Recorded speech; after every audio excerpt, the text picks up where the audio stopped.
Yo, what's up, YouTube? So, this is a new talk about demystifying game engines. And um, this is a quick rundown of, the subsystems that we need for game engines. And, these are just my findings, so I'm going to share them. Um, First of all, this is just a funny quote. You can pause it and read it if you want. And then this is going to be the outline of the talk. So we're going to go from a very high level and bit by bit drill down into the subsystems and then the lower level details of game engines. So first of all, the philosophy that we'll be using when writing a game engine, at least for me, is ultra minimalism.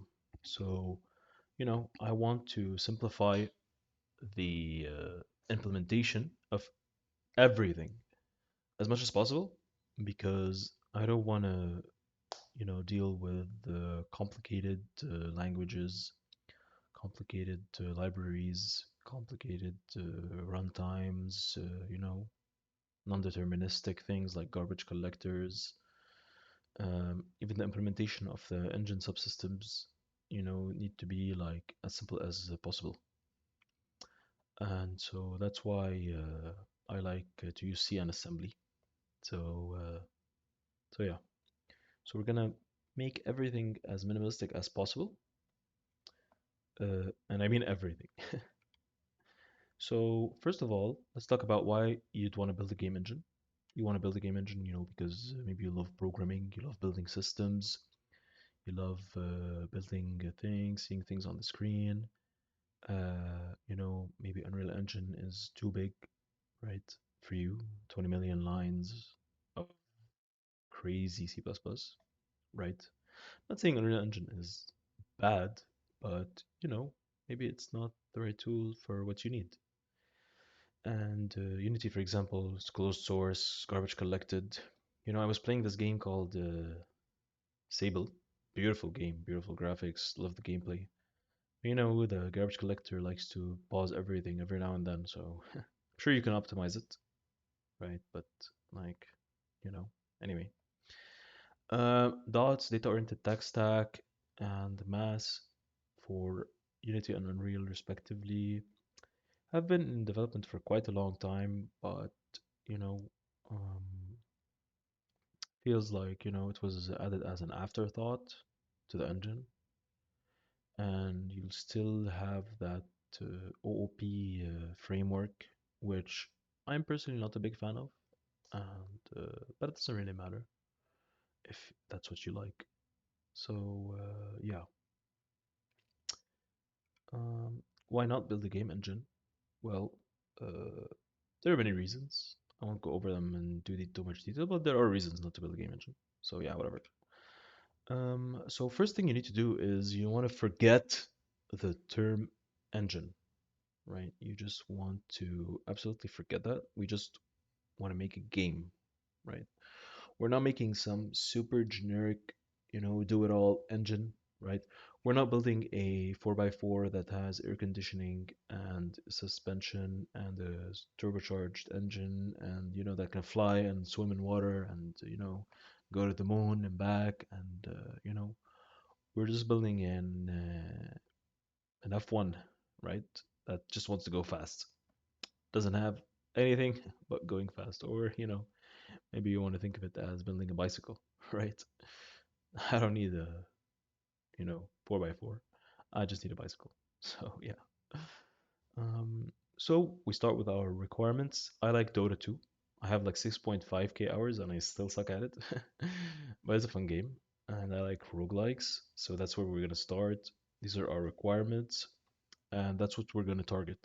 This and only this and nothing else. So let's go about the game architecture overview. This is from a great book, the Blue Book. It's called Game Engine Architecture. Great author. And he's a Naughty Dog guy. And, this totally makes sense for triple A game engines, right? That need to do a million things, right? But you know, um, for my engine, like this is what I used, and that's it. No, the difference is staggering.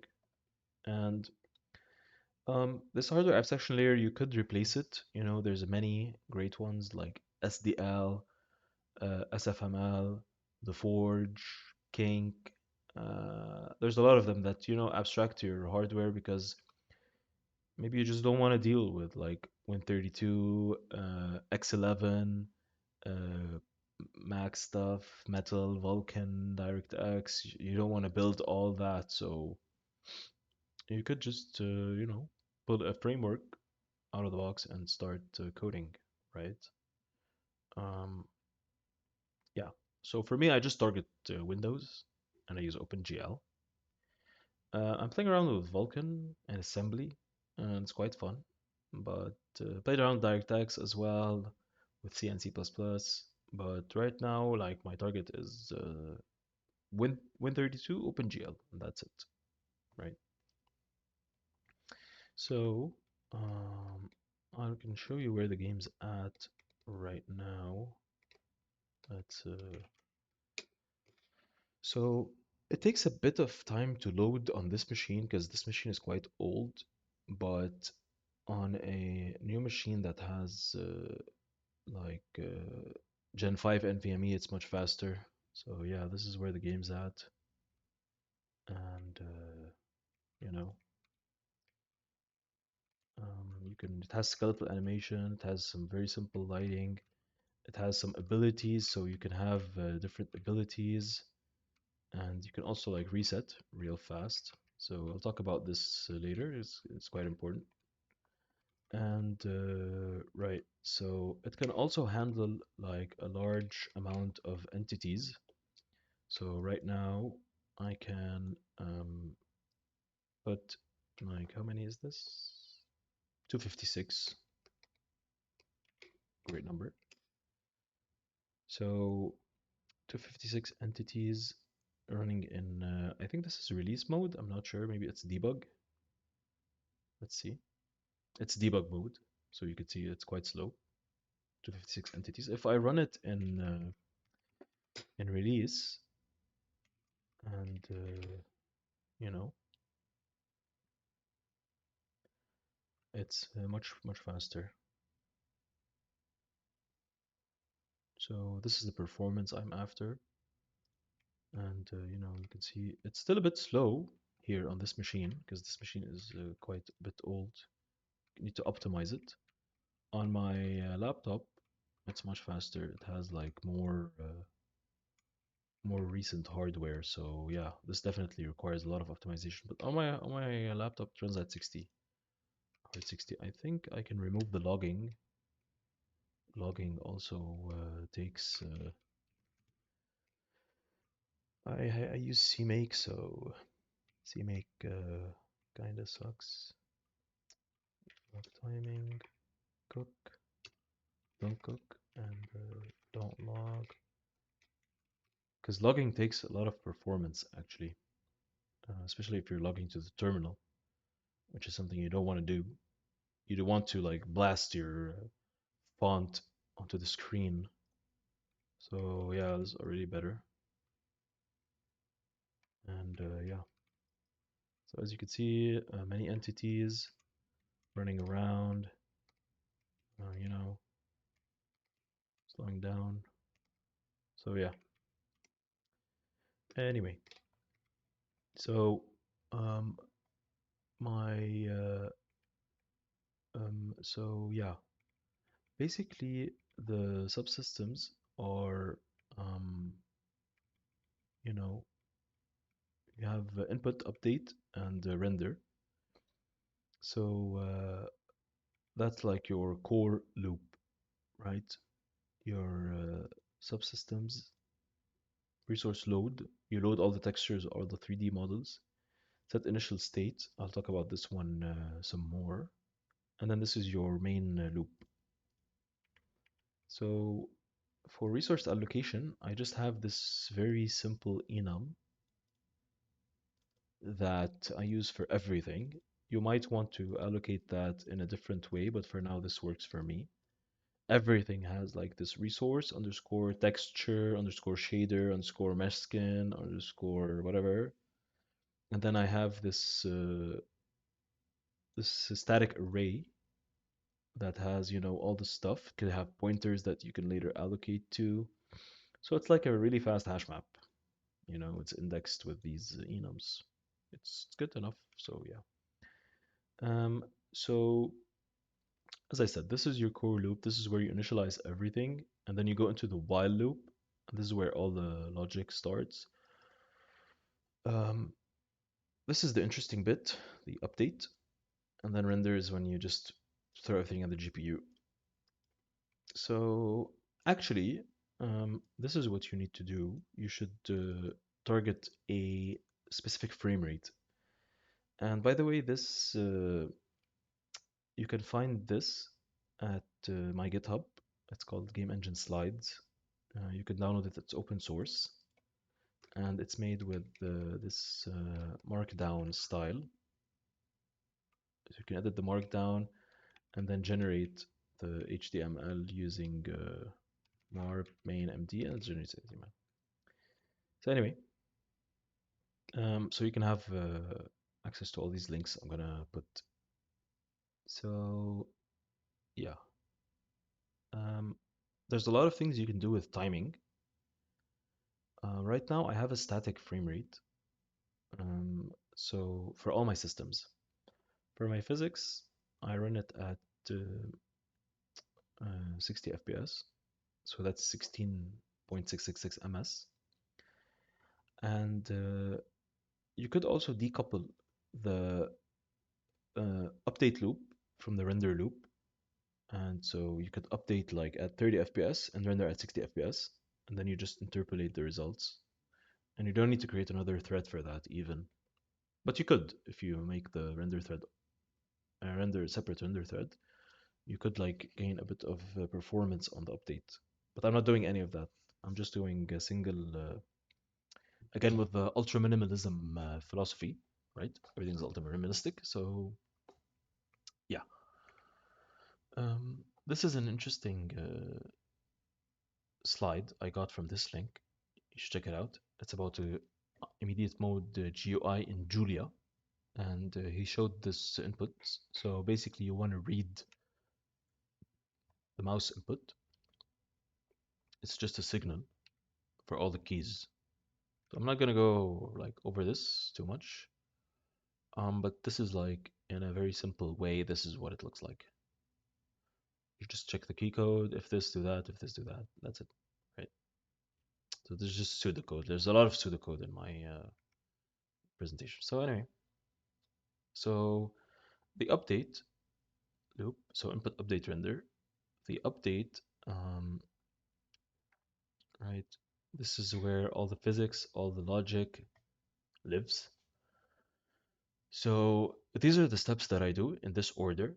I get the input stimulus, which drives my entire state machine. I update the state machines, update the skeletal animations, compute the physics, run it, and then send the GPU data. This is the order that I'm doing it. So simulation step, as I said, I'm running everything at 1/60th of a second. So that's 0.01666 seconds, which becomes 16.666 ms. So 16.666 ms times 60 is almost, you know, 1000 ms. So that's our step that we're going to take on each frame to update. So for example, if I move my hand like this, right, then each one of these is moving at that stable frame rate. So for the game simulation, the way I think about it is basically you want to create something what I call the Big Bang. This is just a metaphor, just to illustrate the idea, and is to have like good default values for everything. that everything will start from, and the whole world will be initialized from these defaults. Once they're initialized from these defaults, then the simulation can come in and start updating. So what happens is when you do it like that, then it's very easy to reset, like I was showing in the preview. So every time you reset, you just override all the entities with the default values. And that's like a huge big bang that happens in your system. And a lot of my transformations are just like that. Just loop over everything and set values coming from the stimulus. So yeah, it's basically input system output. That's all there is to it. There's no object hierarchies, there's no inheritance, there's no polymorphism, there's none of that. Anyway, so the Big Bang, it's just values that you decide, right? A vector can have 0, 0, 0 as starting position. After the physics update integration, it could become 0, 1, 0, right? And it becomes 0, 2, 0, 0, 3, 0, 0, 4, 0. Then you reset. So you set it back to 0. Then you get deterministic updates. Every time it's going to react the same way, right? So an entity state, these are just examples. Start at idle, then it becomes, action. So that's why, in C++, they make the allocation and the initialization in one hit. So it's like, okay, allocate this memory and construct the class, right, with these values. Then if you reset, okay, deallocate everything, then reallocate everything. I'm sure there's like a trillion ways to go around it. I'm not saying, C++ uses language. I'm just saying, um, that's usually how it is, as per my understanding. I'm not a C++ expert, and I don't want to be. So yeah, I just use C. So anyway, um, color might have 0, 0, 0, it becomes 1, 0, 0, whatever. Right.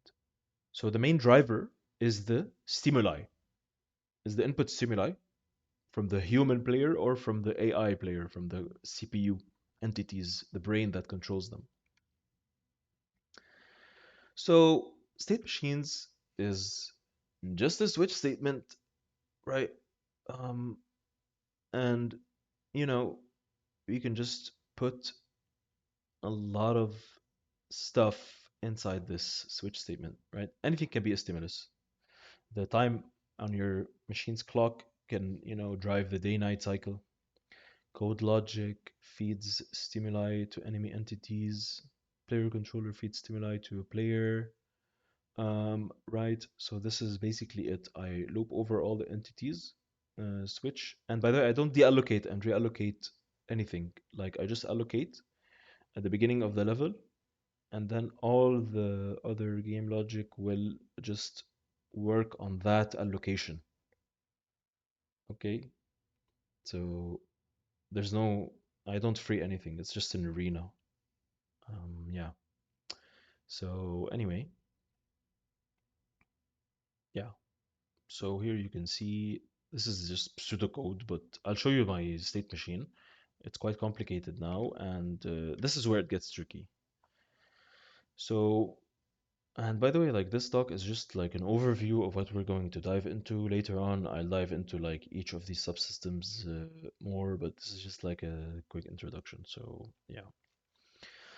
So, what you want to do with state persistence is, you read the stimulus. If the stimulus has this output, okay, then take that output, feed it into the state machine, and in the state machine, if it's this output, for example, you hold that action. This is the action in flight. You block it with a bool for the duration of the fixed update time, and then you release it, right?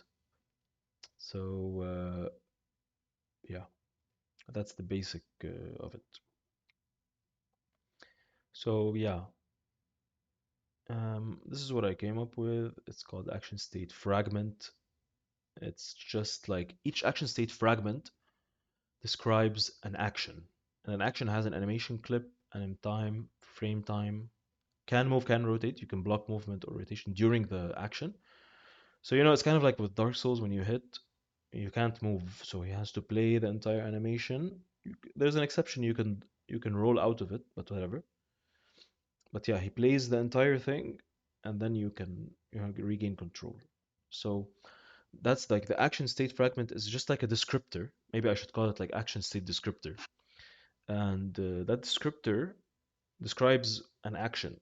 So then you have an action state payload, which is a collection of descriptors, and each descriptor describes an action. So when you want to execute an action, you just go to the correct descriptor in the array. Okay, go to that descriptor, pick it up, execute it, and then go back to the idle, right?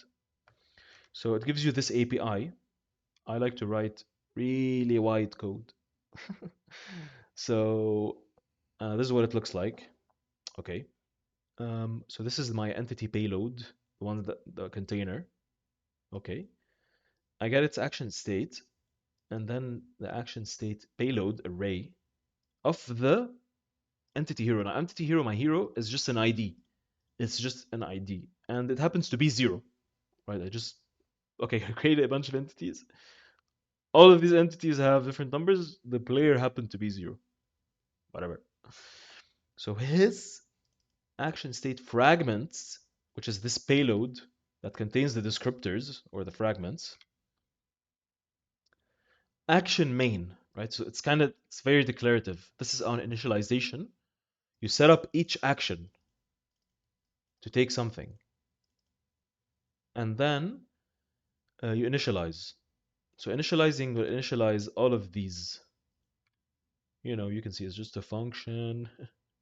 I grab the animation data array from the resources I explained here. Simple, this guy. Okay. And then I pick this animation, rotate false, movement false, and then this is just like a enum that tells the system what kind of damage, like if you want him to cleave to attack multiple targets, or if you want him to have a radial like a circle that explodes, or if you want him to have like a pierce, whatever. So I'll go into these later as well. I can show you now, actually. Um, so, oh, and by the way, I just write like some CSV data that the engine will read. So yeah, oh, I forgot to put the defaults. Here I need debug render. I need cooking half of the log on, cooking whatever, debug timing. Yeah. Okay, now we just recompile. CMake. Yeah. So yeah. So for example, this is damage cleave. He damages the guys that are inside the triangle. Boom. See? So for example, this is a radial. Yeah, I think this is radial. This one, nope. Yeah, I forgot which one was radial. Gonna kill me. Whatever. Anyway. Um. So. So yeah, this is the declarative interface that I run on initialization, and the initialization, as I said, is part of the Big Bang. So you have an initialize function, you have an allocate function. Allocation happens only once when you enter the level, you allocate the memory, right? And then while you're running the level, you hit the reset. It sets all of these every time. It takes like nanoseconds, milliseconds, whatever. So yeah. And this is how you, inside the state machine, this is how you switch states, right? You integrate the state onto the state machine. It runs and then it detaches. Yeah. So before we get into physics, there's this slide, which I believe it's true. you're welcome to prove me wrong, but you'll end up writing something like this in your favorite game engine anyway, right? So learn about state machines. They're very useful. Learn about how to control state. Like I think most problems in computer science are like from states, you know? Entire paradigms are created to manage state, like functional programming, you know, immutable by default, object-oriented programming, procedural programming, metaprogramming, blah blah programming, whatever. Right? So you're gonna have to write this in anywhere. Unreal does have gameplay ability system, for example, but you know, um, anyway, physics. I was about to write a 3D physics engine, but as I said, right inside the game, you can see it's all circles. It's all 2D. So I literally just went into the online. I grabbed some algorithms and I just implemented them in C. So these are like the algorithms. You see circle to circle collision, circle to box collision, right? It's just a it's just a few functions, right? Um, don't mind the weird naming because you know it's I wasn't sure which naming I should go with, but now I think snake case for everything. Everything is the best. Anyway, so yeah, so it takes a game state pointer. States are also components for archetypes, but I called them state. I should have called them components anyway. Game state A and an ID, and a game state B and an ID for the entities. So the game state is basically the pointer into the array of game states. Each entity, they're all laid out in memory. We'll go over that later, why we do that. And then it just takes an ID. So you want to run a function. For example, this guy does damage to this guy. So you take his game state and his ID, the other guy's game state, the other guy's ID, but do the function, done, right? So this is my interface for like almost everything. Yeah. Rendering, I'm not gonna go over it too much. It's just like you go to learn OpenGL, and by the way, these are like 2D circle to circle collision. So yes, this is the guy, Jeffrey Thompson. Thompson, bro. I owe you. You're amazing, bro. This website is amazing, right? This is my entire physics engine based on this, right? Whatever I need to, you know, do, I just I borrow it from him, and then, you know, nah, that's it. Where's my slide? Yeah, here it is. Okay. Anyway, rendering. This is what my rendering looks like. This is too tiny, so I'll go into my rendering over here. Where is it? Yeah, so here, engine.c. Yeah, so this is what my rendering looks like. Right.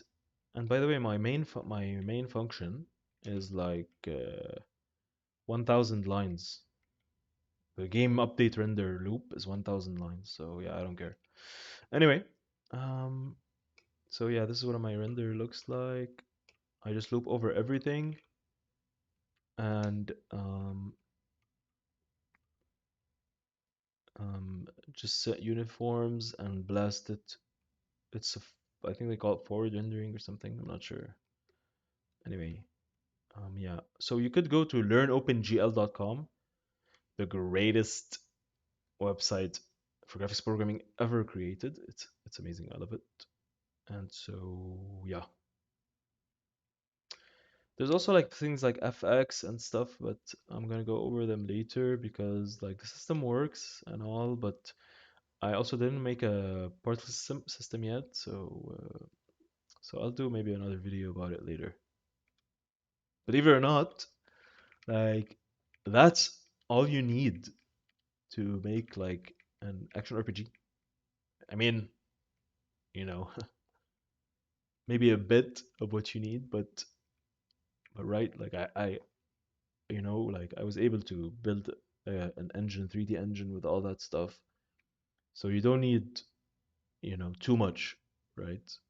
Um, if you minimize, like try to minimize everything into like extremely simple code, right? So anyway, and I'm not saying, like don't use other languages. Like you can use any language. Like Minecraft was written in Java, Stardew Valley was written in C sharp, right? So it doesn't matter.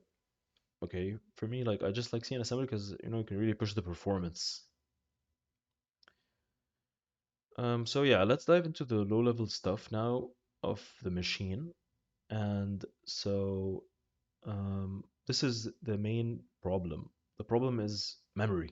CPUs are fast, GPUs are fast, memory is goddamn slow.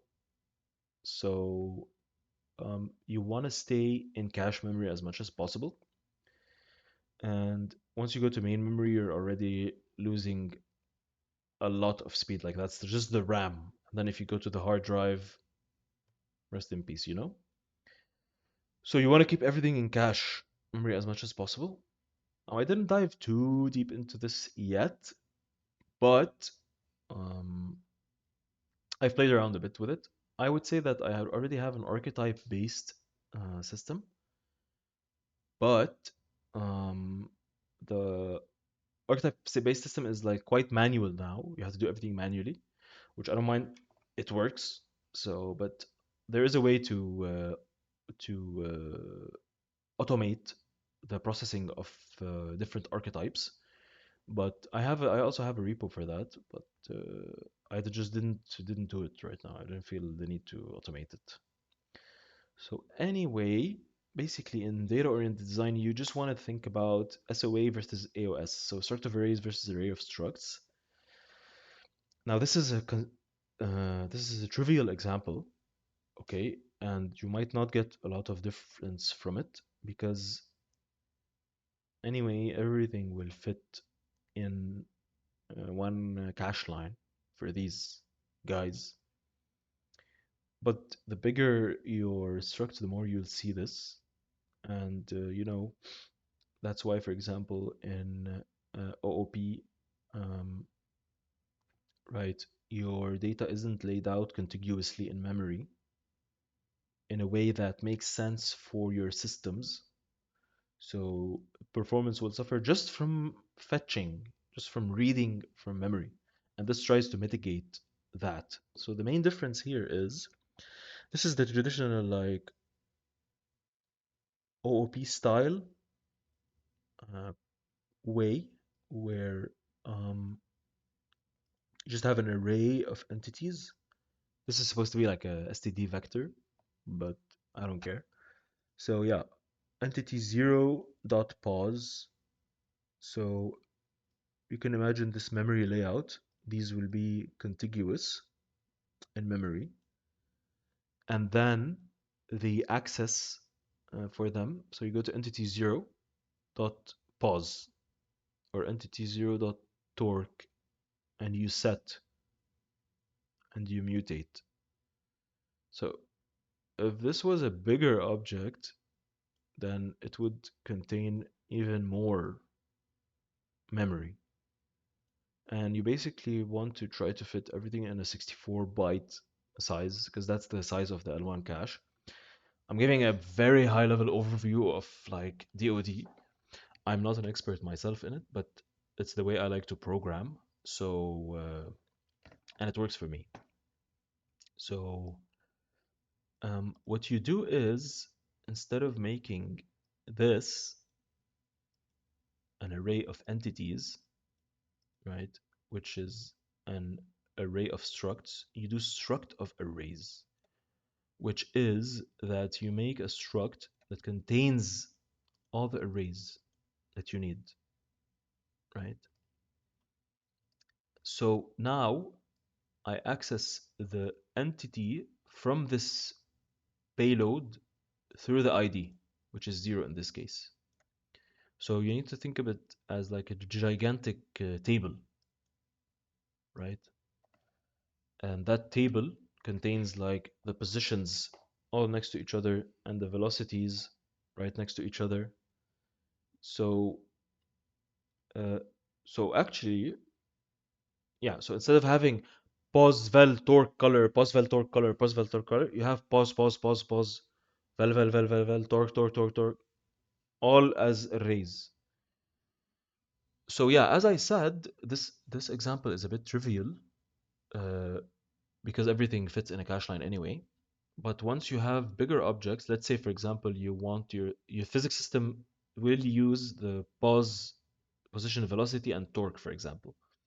So you will put the position, velocity, and torque as one payload so that when you read into the memory, the prefetcher will load the next bytes, right? And yeah, so this is the prefetcher, right? If you load this byte, it'll load everything into the cache line, right?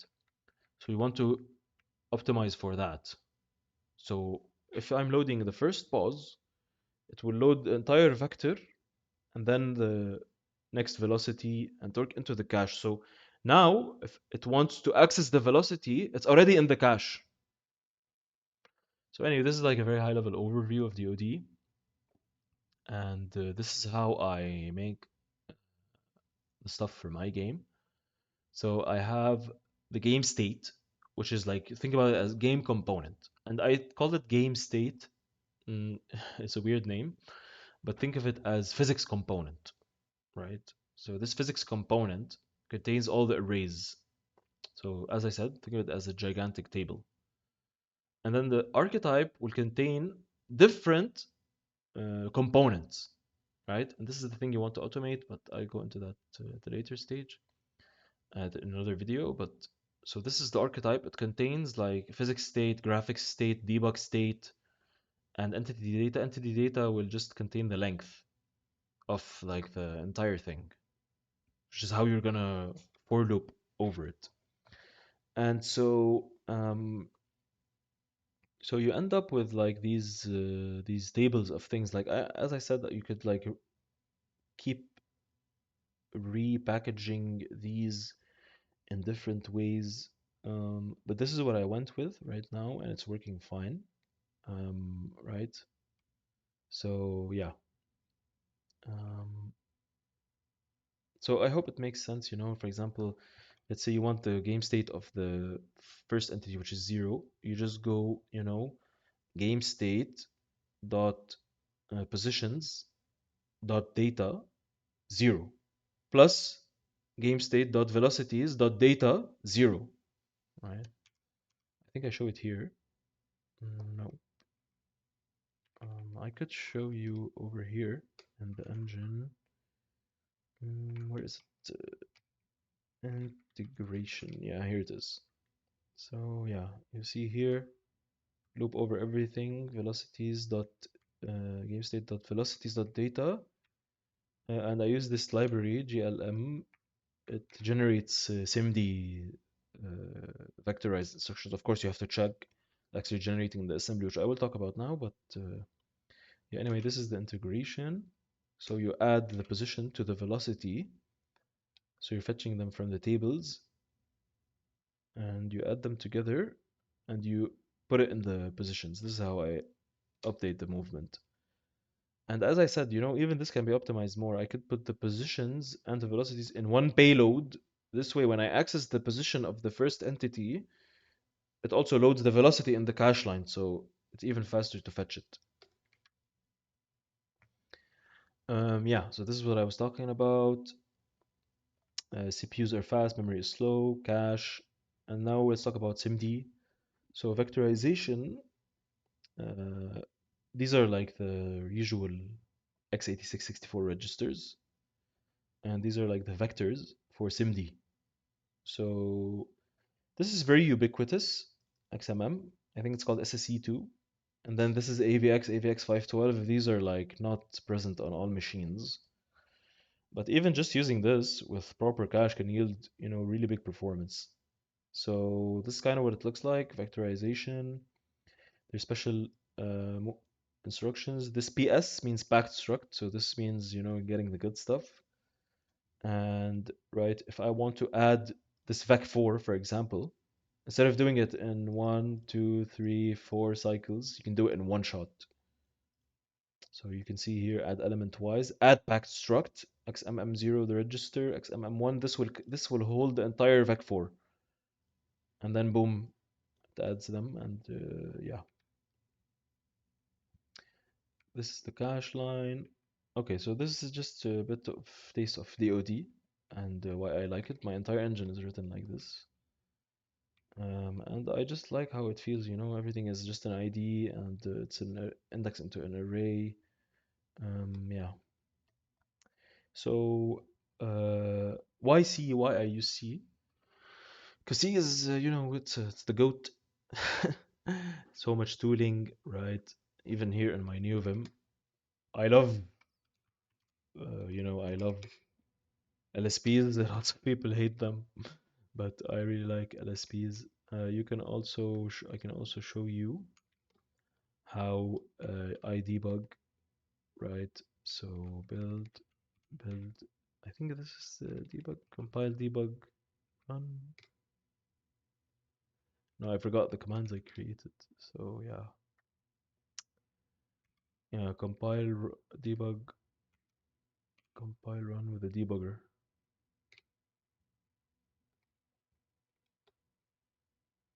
So it has like insane, debuggers. The semantics, I think they're very nice for static stack and heap memory. You don't have to do crazy things to get the reference of something like in other high-level languages. It's the language that everyone must speak, um, whatever. And my favorite feature is that it's unsafe. Anyway, so memory allocation strategies, I highly encourage you to look at these links by Gingerbill and Ryan Fleury. Mm, I do arena allocators for everything. And so, yeah, this is for example, the debugger. You know, memory, get everything, get the registers, it doesn't have debug symbols because it's in release mode. But anyway, you get the point. So yeah, I'll show you some of the allocators, and then we'll take another deep dive into the allocators later. Mm, but for example, if I just type memory permanent, this is my memory struct, game memory. And by the way, this is based on like the platform layer is based on Handmade Hero. I highly encourage you to check it out. It's an insanely amazing series about game engine programming. And yeah, so anyway, this is the game memory. And right, I just pass these arenas everywhere, right? This is an arena, it's called permanent. Um, so yeah, and then everything is like an index into the arena, right? Um, you can see it being passed explicitly everywhere. I don't like to use malloc and free because it gives you like that global allocator, and it's a free list. So yeah, even here in my data structures, um, you see, for example, I could do array underscore. Yeah. So for example, here I reserve into a transient arena, and then I just free. So here I just reserve.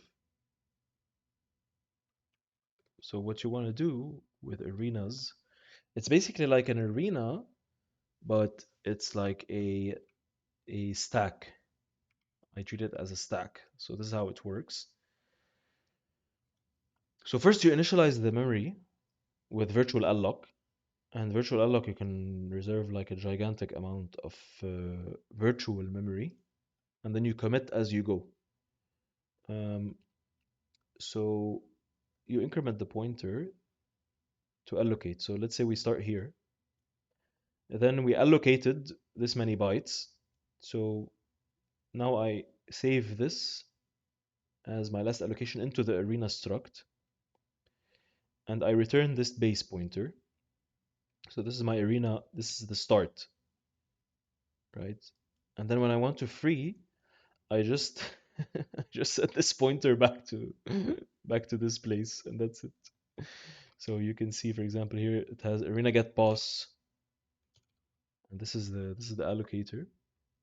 So yeah, it just has some pointers. This is not used, but anyway. And that's it. Like that's the base of it, right? You just save the memory somewhere. Memory. I have this memory position variable, just a void star, and I save the memory position. It's here. I save it. Then I unlock, and then I reset to the memory position. Now I freed. That's how I allocate everything. So yeah. Next up is generic. I'll go over like all of these. This is like a lightning talk. So yeah, this is an example actually. Let's say you have a struct and you have t type t. So capacity, length, and then you have an arena. You initialize the arena. This is where it calls virtual alloc to reserve all the memory. And you could also reserve like a specific amount of memory, and then once you go over that memory, you can crash, for example. You don't have to keep allocating. Anyway, here I save the pointer. So I get the position, I save it. It's like a stack. And then I set, for example, the tease arena, the tease array to 16. I want 16 elements. Then I push. Here's my unlock.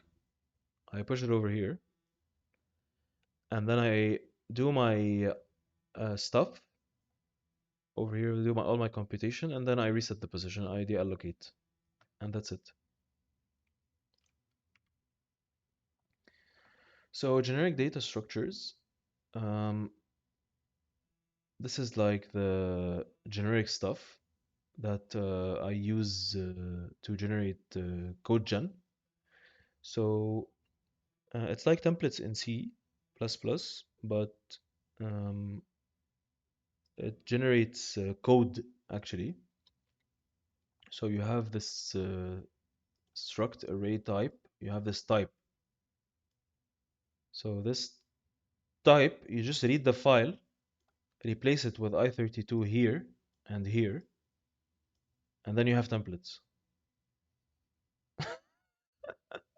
Right? You can check out the library here, you know, and yeah. So assembly is good to know. Good to read assembly. So yeah, um, I can show you a quick um, jump into my Asm stuff. Yeah, this is it. I just need to initialize the. I just need to initialize the CL MSVC compiler. I have to do this every time. Whatever. So yeah, then I can build um, scripts, build it. Now it's built, and then I can run it. And this is it. This is all done in assembly. So you can see if I do dev env debug main exe, it's very helpful to like do these exercises. I think you don't have to actually write it, but just get familiar with it. I have a lot of resources in my on my repo if you want to get into it. So see, this is like all handmade assembly. So yeah, I have like an arena that I coded, and you can see all the registers. Right. You can jump into the code. I'm not gonna spend too much time over here on it, but yeah, this is the Volcasm repo, and this is like if you want to learn assembly, this is a good right repo to do it. And epilogue, don't be afraid of the machine. Learn it, conquer it. Don't hide behind too many abstractions. It's good to write like a skeletal system loader, for example. So yeah, and don't rely on gigantic libraries. I'm not saying this like as a, follow my rules. It's just a way to, encourage you to think outside the box. And yeah, so that's it. These are my socials. You can join my Discord group as well. And thanks. Hope you enjoyed. And hopefully, we'll do some more diving into these subsystems, more diving into C programming, and later on. So, hope you enjoyed and take care. Bye bye.